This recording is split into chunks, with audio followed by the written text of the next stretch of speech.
BNP chairperson ও বাংলাদেশের প্রাক্তন প্রধানমন্ত্রী বেগম খালেদা জিয়াকে অতি গুরুত্বপূর্ণ ব্যক্তি বা ভিভিআইপির মর্যাদা দিল ঢাকা।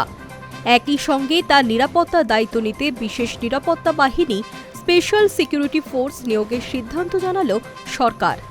সোমবার প্রধান উপদেষ্টার কার্যালয় থেকে এই বিষয়ে আনুষ্ঠানিক বিজ্ঞপ্তি জারি করা হয়েছে। রাষ্ট্রপতির নির্দেশক্রমে দফতরের মহাপরিচালক মোহাম্মদ আব্দুল ওয়াদুদ চৌধুরীর স্বাক্ষরে প্রকাশিত হয় নির্দেশিকা।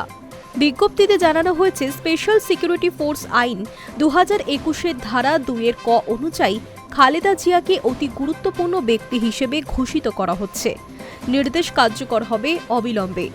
গত কয়েকদিন ধরেই গুরুতর শারীরিক জটিলতায় ঢাকার এভার কেয়ার হাসপাতালে ভর্তি রয়েছেন বিএনপি নেত্রী। তার অবস্থার দিকে নজর রাখছেন দেশি বিদেশি চিকিৎসকেরা। এমন পরিস্থিতিতে নিরাপত্তা বৃদ্ধির এই সিদ্ধান্তকে তাৎপর্যপূর্ণ বলেই মনে করছে রাজনৈতিক মহল। সোমবার রাতেই হঠাৎই এক্স হ্যান্ডেলে এক বার্তায় প্রধানমন্ত্রী খালেদা জিয়ার দীর্ঘদিনের জনজীবনের অবদানের কথা উল্লেখ করে তার দ্রুত সুস্থতা কামনা করেছেন। একই সঙ্গে দিল্লির পক্ষ থেকে সব রকম সহায়তা দেওয়া হবে বলেও আশ্বাস দিয়েছেন প্রধানমন্ত্রী। এক্স হ্যান্ডেলে নরেন্দ্র মোদী লিখেছেন, বেগম খালেদা জিয়ার স্বাস্থ্যের অবনতির খবর জানতে পেরে আমি গভীরভাবে উদ্বিগ্ন। বহু বছর ধরে তিনি বাংলাদেশের জনজীবনে গুরুত্বপূর্ণ অবদান রেখেছেন। তার দ্রুত আরোগ্য কামনায় আমাদের আন্তরিক প্রার্থনা ও শুভেচ্ছা রইল।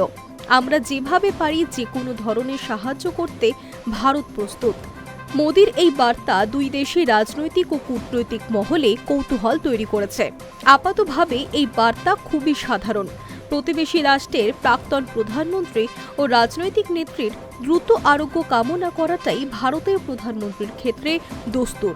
দ্বিপাক্ষিক বন্ধু সম্পর্ক এমনই হওয়া উচিত। Hi news network.